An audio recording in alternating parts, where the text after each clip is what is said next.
Hello learners, সকলে কেমন আছো? নিশ্চয়ই ভালো আছো।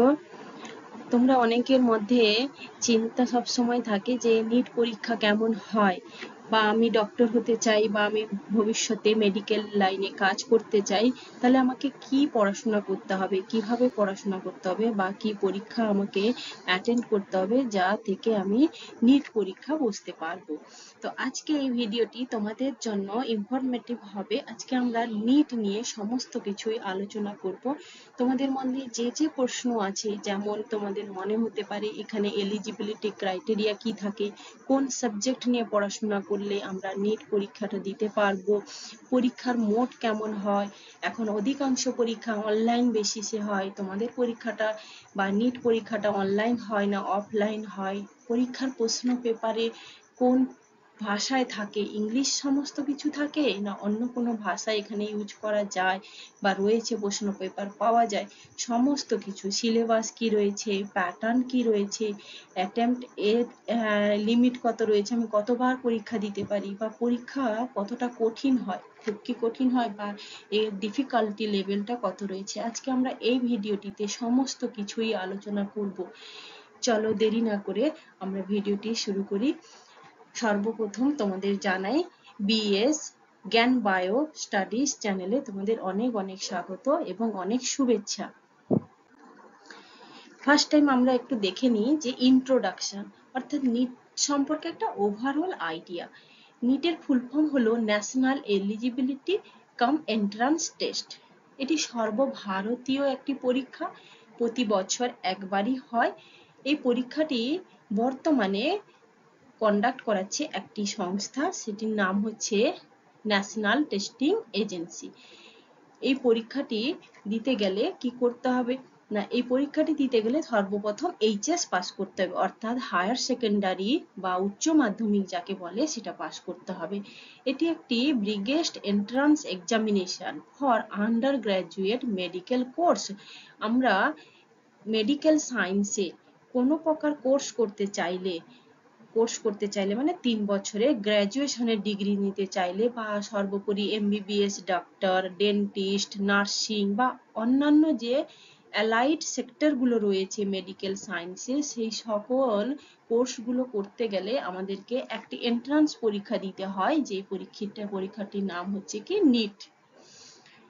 2024 সালে নিট পরীক্ষা হয়েছিল এবং হিউজ অ্যামাউন্টের স্টুডেন্ট কিন্তু ওখানে পাস করেছে। পরীক্ষার লেভেলটা কেমন ছিল সেটা আমরা পরবর্তী স্লাইডে আলোচনা করছি। সেই পরীক্ষাটি যেমনি সহজ হয়েছিল বা যেভাবে পরীক্ষাটি করা হয়েছিল, সেখানে একটু প্রবলেম ক্রিয়েট হয়, যার কারণে আমরা সুপ্রিম কোর্ট পর্যন্ত পরীক্ষার ব্যবস্থাপনা বা পরীক্ষা নিয়ে একটা কেস হয়। ঠিক আছে, তো 2025 সালে কিভাবে পরীক্ষাটি হবে সেটা নিয়ে আমরা এই ভিডিওটিতে একটু আলোচনা করব। তোমরা মন দিয়ে শেষ পর্যন্ত ভিডিওটি দেখতে থাকো। ফার্স্ট টাইম দেখো এলিজিবিলিটি ক্রাইটেরিয়া কি কি মেনটেন করতে হবে 2025 সালে যারা পরীক্ষা দিতে চাইছো। ফার্স্ট হচ্ছে ন্যাশনালিটি, অর্থাৎ শুধুমাত্র ভারতবর্ষের স্টুডেন্টরাই কি পরীক্ষা দিতে পারবে, আর অন্যান্য কান্ট্রির স্টুডেন্টরা কি পরীক্ষা দিতে পারবে না? না, সুপ্রিম কোর্টের অর্ডার অনুযায়ী ফরেন কান্ট্রির ছেলেমেয়েরাও এখানে পরীক্ষা দিতে পারে। এছাড়া বেসরকারি সংস্থা যেমন এনআরআই, ওসিআই, পিআইওএস, এই সকল সংস্থার ছেলেমেয়েরা যারা বায়োলজিক্যাল সায়েন্স নিয়ে পড়াশোনা করেছে, ফিজিক্স নিয়েছে, কেমিস্ট্রি নিয়েছে বা বায়োটেকনোলজি নিয়েছে এবং সাথে ইংলিশ পড়েছে, তারা সকলেই এলিজিবল এই পরীক্ষাটির জন্য। এজ লিমিট যদি আমরা দেখি তাহলে আমরা দেখব যে 17 ইয়ার্স ওল্ড, 17 বছর হতে হবে এই পরীক্ষাটি দেওয়ার জন্য। তাহলে 2025 সালে যে সকল ক্যান্ডিডেটরা পরীক্ষা দিতে চাইছে তাদের 2025 সালে ডিসেম্বরের 31 তারিখের মধ্যে 17 বছর হতে হবে। কোনো আপার লিমিট নেই। সুপ্রিম কোর্টের অর্ডার অনুযায়ী এই 17 বছরের পরে 30 বছর, 32 বছর, সে সারা জীবন চাইলে পরীক্ষা দিতে পারে, কোনো আপার লিমিট নেই, কিন্তু লোয়ার লিমিট একটা রয়েছে, 17 বছর হতেই হবে। এডুকেশনাল কোয়ালিফিকেশন কি লাগবে না তাকে অবশ্যই 10+2 অর্থাৎ 12 পাস করতে হবে, সাথে ফিজিক্স, কেমিস্ট্রি, বায়োলজি বা বায়োটেকনোলজি এবং ইংলিশ কোর সাবজেক্ট হিসাবে পড়তে হবে। এবং কত মার্কস পেলে এই পরীক্ষার জন্য তুমি বসতে পারবে? যদি তুমি জেনারেল ক্যাটাগরির হও তাহলে এইচএস পরীক্ষায় যদি 50% মার্কস পাও সমস্ত সাবজেক্ট মিলিয়ে, তাহলে সেখানে তুমি পরীক্ষায় বসতে পারবে। যদি ওবিসি, এসসি, এসটি ক্যান্ডিডেট হও তাহলে 40%, আর যদি তুমি পার্সোনালি ডিসেবলড পার্সন হও অর্থাৎ কোনোভাবে শারীরিকভাবে অক্ষম, তার জন্য আরো 5% লেস রয়েছে, সরি এখানে 45% তাকে পেতে হবে। তো এই হচ্ছে তাদের টোটাল ক্রাইটেরিয়া। এছাড়া নাম্বার অফ অ্যাটেম্প, তুমি কতবার পরীক্ষা দিতে পারো, দেয়ার ইজ নো লিমিট, তুমি যতবার খুশি পরীক্ষা দিতে পারো। একবার পাস করেছি আবারও দিতে পারি, একবার পাস করলে যে আমি আরেকবার দিতে পারবো না এরকম কোনো কথা নেই, তুমি যতবার খুশি পরীক্ষা দিতে পারো। ইয়ার অফ পাসিং, যে সকল candidates who are appearing for their qualified exam in 2025 are also eligible to apply, অর্থাৎ যে সকল ক্যান্ডিডেট উচ্চ মাধ্যমিক পরীক্ষা 2025 সালে দেবে তারা সকলেই এলিজিবল হতে হবে, কিন্তু তার জন্য বয়সটা 17 বছর হয়।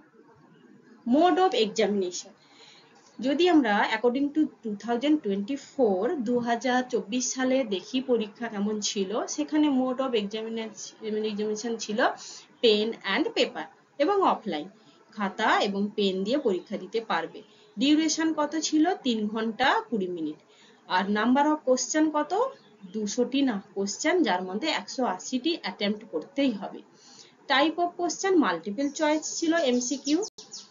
এবং টোটাল কোশ্চেনের সেকশন কেমন থাকে? দুটো সেকশন থাকে, সেকশন এ এবং সেকশন বি। আমরা পরবর্তী স্লাইডে আরো একটু ডিটেলসে জানবো। নিট 2025 ল্যাঙ্গুয়েজ সিলেকশন, কোন ভাষায় আমরা পরীক্ষা দিতে পারবো?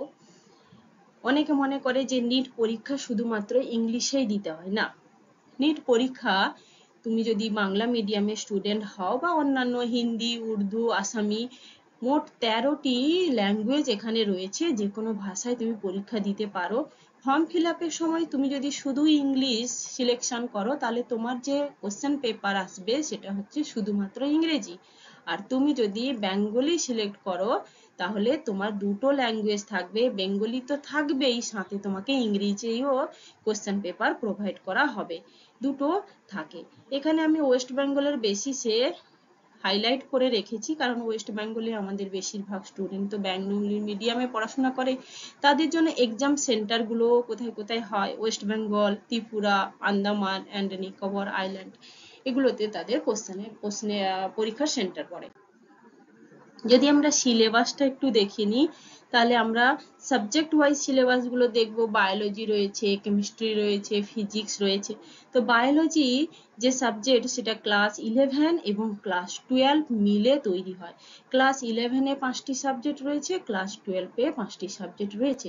এছাড়া অ্যাডিশনাল অনেক সাবজেক্ট এবং অনেক টার্ম, অনেক টপিক কিন্তু ইনক্লুডেড হয়েছে এনইপি 2020 আসার পর, জাতীয় শিক্ষানীতি আসার পর, যেটা এনসিইআরটির নিউ সিলেবাস, সেখানে কিন্তু একটি দুটি টপিক বায়োলজিতে ইনক্লুড হয়েছে।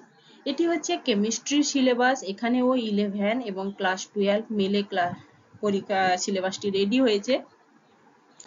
এটি হচ্ছে ফিজিক্সের সিলেবাস, এখানেও সেই সেম ভাবে ক্লাস 11 এবং ক্লাস 12 মিলে সিলেবাসটি তৈরি হয়েছে। তো প্রতিটি সিলেবাসে কিছু অ্যাডিশন হয়েছে, কিছু বাদ গেছে। যে অ্যাডিশন পার্ট গুলো কিন্তু আমাদেরকে একটু দেখে যেতে হবে, সেগুলোকে একটু জানতে হবে যে কোনগুলি অ্যাডিশন হয়েছে, সেখান থেকে কিন্তু প্রশ্ন আসবে। পেপার প্যাটার্নস ফর নিট 2025, 2025 সালে যারা পরীক্ষা দেবে তাদের জন্য মূলত কি কি করতে হবে না, এ যাবৎ যেহেতু অ্যাডভার্টাইজমেন্ট হয়নি, তাই আমরা প্রিভিয়াস ইয়ার 2024 সালের প্যাটার্ন দেখে আমরা ফলো করতে পারি যে 2025-এও সেই একই রকম ভাবে পরীক্ষা হবে। তাহলে মোড অফ এক্সামিনেশন এখানেও পেন পেপার অর্থাৎ অফলাইনে হবে। ডিউরেশনও সেম থাকবে, 3 ঘন্টা 20 মিনিট। নাম্বার অফ কোশ্চেন থাকবে 200, যেখানে 180টি অ্যাটেম্প্ট করতে হবে। Type of question multiple choice. Total section দুটোই থাকবে, এ এবং B section. Number of question of each session, এই যে আমি একটু বললাম এ এবং বি, প্রত্যেকটা সাবজেক্টের দুটো করে সেশন থাকে। যেমন আমরা পরবর্তী স্লাইডে দেখে নেব, ফিজিক্সে দুটো সেকশন এ এবং বি, এবং এ পোর্শনে থাকে 35 কোশ্চেন এবং বি পোর্শনে কত থাকে 15 কোশ্চেন। 35 যে কোশ্চেন, 35টা কোশ্চেন 35টাই অ্যাটেম্প্ট করতে হয়, কিন্তু সেকশন বি তে যে 15টি প্রশ্ন থাকে তার মধ্যে 10টি করতে হয়। ঠিক আছে, কেমিস্ট্রিতেও সেম প্রসেস, জুওলজিতেও সেম প্রসেস, বটানিতেও সেম প্রসেস। এই মিলে টোটাল মার্কস হচ্ছে 720 মার্কস।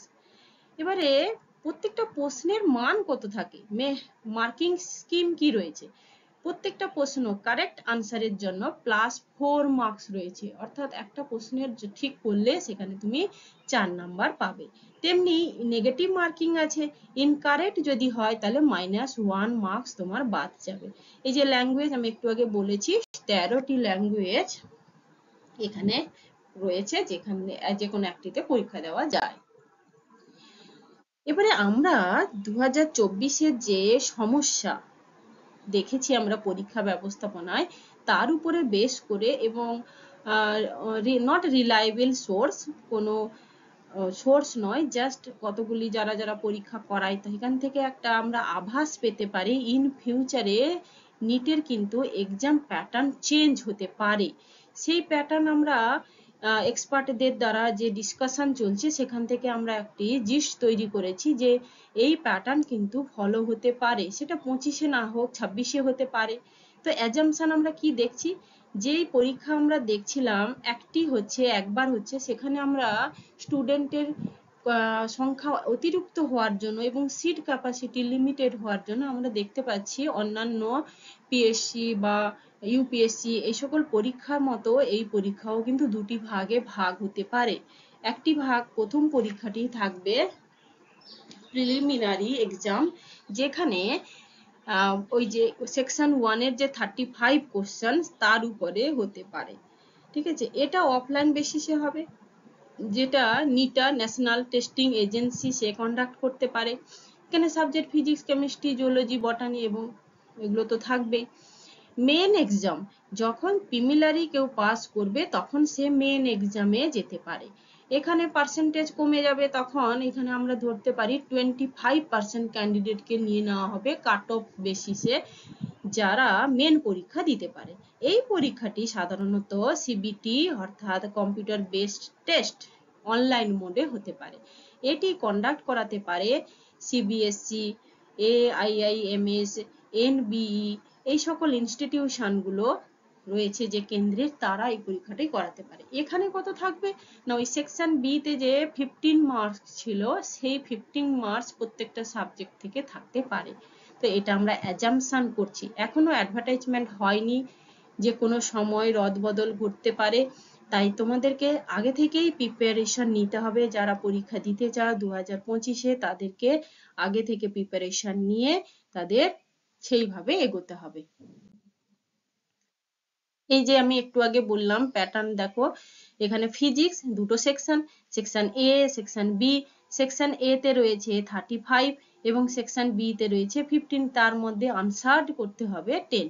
ঠিক আছে, টোটাল মার্কস হচ্ছে 35 মাল্টিপ্লাই 4 তাহলে 140 এবং 10 মাল্টিপ্লাই 4 অনলি 40।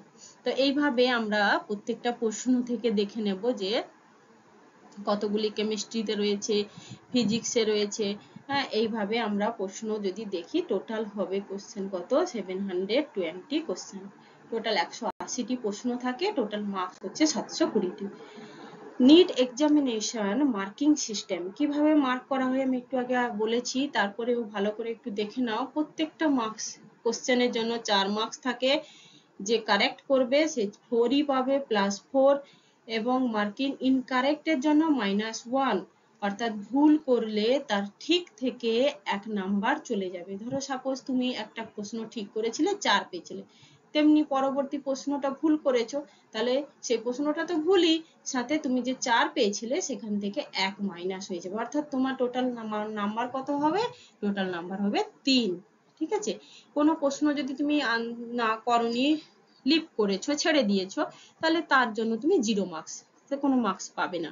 তো এইভাবে তুমি প্রত্যেকটা প্রশ্ন কারেক্ট এবং ইনকারেক্টের জন্য -1 এভাবে চলতে থাকবে। সাপোজ কোনো সময় দেখা যায় যে এনটিএ যে পরীক্ষা করিয়েছে সে কোনো কোশ্চেনের অপশন ভুল দিয়েছে, কিন্তু তোমার সাপেক্ষে বা তোমরা যে অ্যাটেম্প করেছো প্রশ্নটা সেখানে তোমার অপশন ঠিক আছে, সেখানে যদি চ্যালেঞ্জ হয় তাহলে প্রত্যেককে যারা যারা ওই কোশ্চেনটা অ্যাটেন্ড করেছে ভুল করলেও তাকে কিন্তু ওইখানে মার্কসটি দিয়ে দেওয়া হয়। তো এখানে বলেছে যে যে প্রশ্ন সেই প্রশ্নগুলোকে ড্রপড প্রশ্ন বলা হয় এবং ক্যান্ডিডেট প্রত্যেকটা ক্যান্ডিডেটকে এখানে 4 মার্কস করে দেওয়া হয়। ওই প্রত্যেকটা ওই প্রশ্নটার জন্য যে ফুল মার্কস রয়েছে সেই ফুল মার্কসটা ওকে সাপ্লাই করা হয়।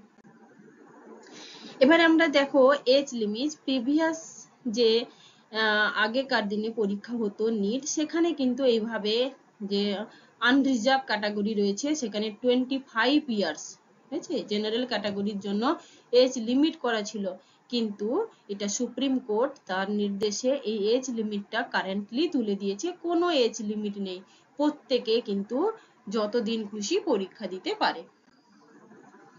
এবারে নেট কোয়ালিফাইড কোর্স অফ 25, কতগুলি কোর্স এখানে বলা হচ্ছে যে 7টি কোর্স, কিন্তু মনে রাখার মতো, এগুলোকে মনে রেখে 2025-26 সবগুলো পরীক্ষার জন্য প্রিপারেশন নিতে হবে তোমাদেরকে।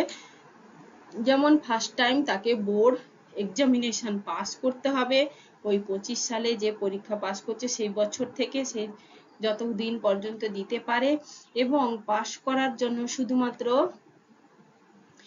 যে গভর্নমেন্ট সেক্টর পাস, কোনো ইউনিভার্সিটি বা স্কুল বা বোর্ড সেখান থেকে পাস করলে হবে না, কিন্তু সবগুলো থেকে সে যে কোনো ইনস্টিটিউশন, সেটা প্রাইভেট হতে পারে বা অ্যাব্রোড হতে পারে বিদেশে, সে যদি ফিজিক্স কেমিস্ট্রি বায়োলজি ইংলিশ এগুলো নিয়ে পড়াশোনা করে তাহলে সে পরীক্ষা দিতে পারবে। ঠিক আছে, তো এইভাবে প্র্যাকটিক্যাল টেস্ট তাদের করতে হবে, এবং এই পরীক্ষাটি দেওয়ার পরে তাকে 3 বছর 3 ইয়ার্সের একটা ডিগ্রি কোর্স, অর্থাৎ নিট পরীক্ষা দেওয়ার পর আন্ডার গ্রাজুয়েট বলা হয়, আন্ডার গ্রাজুয়েটে পড়াশোনা করতে হবে। সেই পড়াশোনাটা 3 বছরের হয়, 3 বছর পড়াশোনা করার পরে সে তবেই ডিগ্রি পাবে। এগুলো একটু মনে রাখতে হবে। এরপর attempt limitation of NEET examination 2025, অর্থাৎ attempt মানে আমি একটু আগে বলে আসছি যে there is no attempt limit, কোনো attempt এর লিমিট নেই for NEET 2024 এর যে অ্যাডভার্টাইজমেন্ট হয়েছিল বা সেখানে যে রুলস দেওয়া হয়েছে সেখানে ক্যান্ডিডেটের জন্য কোনো নাম্বার অফ টাইম নেই, ক্যান্ডিডেট যতবার খুশি পরীক্ষা দিতে পারে। তাই এ যাবৎ যখন অ্যাডভার্টাইজমেন্ট হয়নি বা কোনো নির্দেশিকা আসেনি, তাহলে এখানে আমরা ধরে নিই কারেন্ট বেসিসে there is no limit on the number of attempts for NEET in 2025, এখানে কোনো তাহলে এজ লিমিট নেই। ঠিক আছে, এবারে আমরা সর্বোপরি চলে আসছি difficulty level of examination NEET. 2024 সালে পরীক্ষা কেমন ছিল, কতটা কঠিন ছিল? তো আমরা কাঠিন্যতা নির্ভর করে স্টুডেন্টের উপরে, যে স্টুডেন্ট ভালো করে পড়াশোনা করে পরীক্ষা দিয়েছে 720-তে 720 বা 710 715 পেয়েছে, তার কাছে তো পরীক্ষাটা ইজি হবে, এবং যে সকল ক্যান্ডিডেট পাস করতে পারেনি বা যারা 500 600 এরকম পেয়েছে তাদের কাছে মডারেট হবে। এইভাবে আমরা স্টুডেন্টের উপরে নির্ভর করে এর ডিফিকাল্টি লেভেল। তো রেজাল্টও একটা ফ্যাক্টর করে। এবছর 2024 সালে যে পরীক্ষা হয়েছে তার বেসিসে আমরা একটা অ্যানালিসিস করতে পারি সাবজেক্ট ওয়াইজ, যে ফিজিক্স, এখানে দেখো এই বারগুলো যে দেওয়া রয়েছে, ইজি, গ্রিন কালারটা ইজি, ইয়েলোটা মিডিয়াম, আর রেডটা হচ্ছে ডিফিকাল্টি। তো ফিজিক্সে যে স্টুডেন্টরা আনসার করেছে তা মূলত ইজি, মানে সবাই যা করেছে মোটামুটি ঠিক, এবং যে ভুল খুব একটা হয়নি, তাই আমরা ধরে নিই এখানে ডিফিকাল্টি লেভেলটা একদম কম। এই যে কেমিস্ট্রিতে দেখা গেছে যে মিডিয়াম রয়েছে, অর্থাৎ কিছু অর্ধেক পার্সেন্টেজের মতো স্টুডেন্ট কি করেছে, ঠিক করেছে, বাকি পার্সেন্টেজ তার আর 1/3% মোটামুটি ইজি কিছুটা ঠিক করেছে, এবং ডিফিকাল্টি লেভেলও কিন্তু হাই ছিল, অনেকজন স্টুডেন্ট কিন্তু সেখানে ভুল করেছে। তো এইভাবে আমরা এখানে দেখতে পারি কেমিস্ট্রি তুলনামূলক একটু ডিফিকাল্ট হয়েছিল। বটানির ক্ষেত্রেও সেম দেখো, বটানির ক্ষেত্রে মিডিয়াম রয়েছে, অর্থাৎ কিছু স্টুডেন্ট যারা রয়েছে তারা কিন্তু বেশিরভাগটাই ঠিক করেছে, কিছু জন ভুল করেছে, তার থেকে আরো কম জন রয়েছে কিন্তু যেখানে খুব কমটাই ঠিক করেছে। তো এখানে আমরা এখানে দেখতে পারি এটিও কিন্তু ডিফিকাল্টি লেভেল একটু হাই ছিল যে অন্যান্য তুলনায়। আমরা যদি দেখি জুওলজিতে দেখো বেশিরভাগ স্টুডেন্টই কিন্তু কি করেছে না ইজি সব ঠিক করেছে, ভুলের সম্ভাবনা একদম কম। যারা এগুলো করেনি তারা পড়াশোনা না করে পরীক্ষা দিতে গেছিল, তাই তারা পারেনি। ঠিক আছে, তাহলে আমরা বটানি, জুওলজি, কেমিস্ট্রি, ফিজিক্স এখানে একটা দেখতে পাই। ওভারঅল যদি আমরা অ্যানালিসিস করি এই পাই ডায়াগ্রামের মধ্যে, তাহলে দেখতে পাবো ইজিটা সবচেয়ে বেশি। তাই তো বেশিরভাগ স্টুডেন্ট 720-তে 720 পেয়েছে, 720-র মধ্যে অধিক স্টুডেন্ট রয়েছে।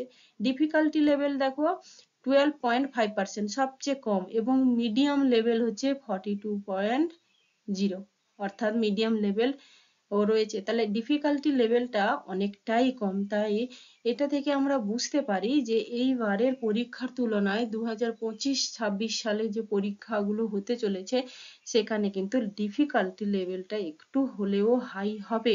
না হলে এই বছর যেভাবে প্রবলেম ক্রিয়েট হয়েছে র্যাঙ্কিং এর ক্ষেত্রে, সেই প্রবলেম কিন্তু আগামী বছরগুলোতে হতে পারে।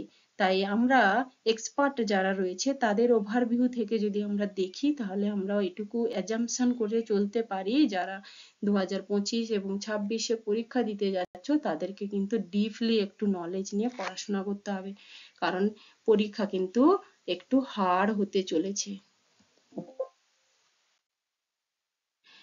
এবারে বলছে যে not eligibility criteria for NEET 2025, কারা এলিজিবল নয়, অর্থাৎ যে সকল ক্যান্ডিডেট 17 ইয়ার্স এর নিচে যাদের বয়স তারা কিন্তু এলিজিবল নয়। সাপোজ ধরো যে 2009 সালের 1 জানুয়ারি মাসে জন্ম হয়েছে, সে কিন্তু তার কিন্তু বয়স 17 বছর হচ্ছে না, অর্থাৎ সে এলিজিবল হতে পারবে না।